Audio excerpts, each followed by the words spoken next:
In exercise 10.2, you're asked to solve some trigonometric equations, obtaining exact values for x.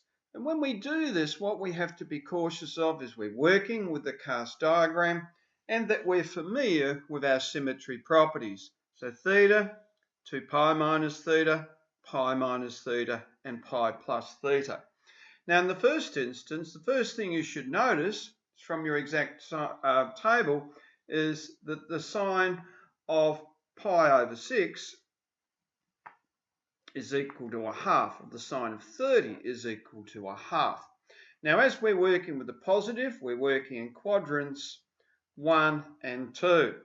So therefore, in this instance, x is going to be pi over 6 in the A quadrant, 0 to pi over 2. And we've got a second option in the second quadrant, pi minus pi over 6, which is 5 pi over 6 as two options. Please notice in the T quadrant and the C quadrant there, or the fourth and the first one, depending how you number them, you'll see there they're only negative, so it cannot be in that quadrant. Your calculator can also be used to either confirm or do these questions. So if I set this up, you may have seen this from your video link. I'm going to solve numerically, and I want to solve the equation sine x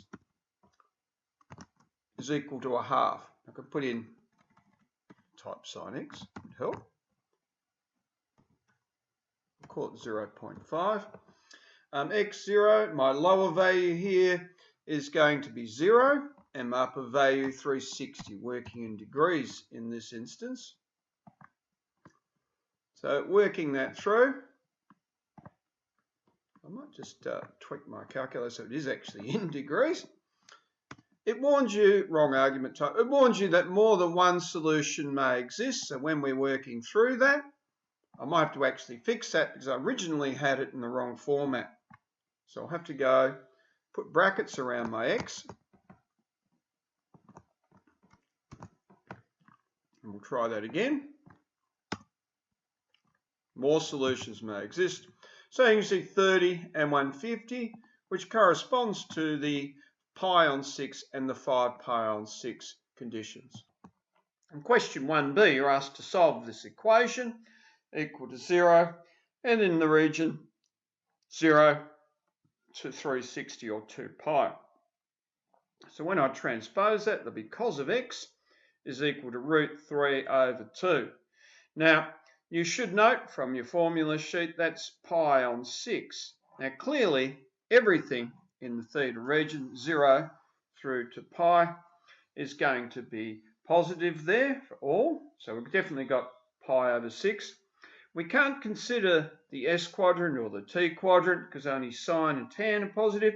So we come down to the fourth quadrant as we're going clockwise there, the C quadrant. So we've got 0 to pi over 2 consideration, and the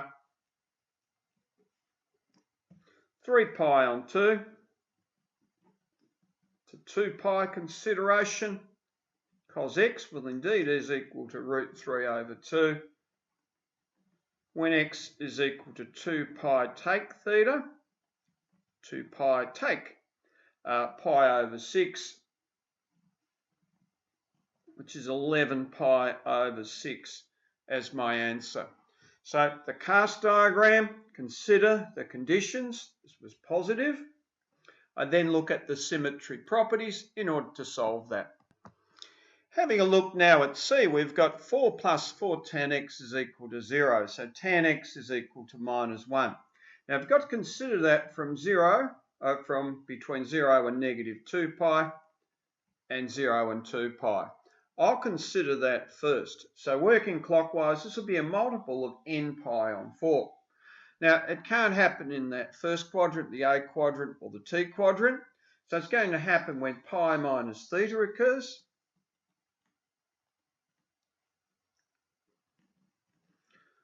Or 3/4 pi will be the first case, the S quadrant if you like.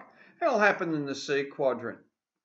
So 2 pi minus pi over 4, and that will give us a total of 7 pi over 4 when we're swinging in the positive direction. Now conversely, when I go the other way, I have to consider the first quadrant swinging this way, and that will be negative pi over 4. And when I swing further around, I swing all the way through to the S quadrant. So it'll be negative pi minus theta, negative 5 pi over 4 as my answers in these instances.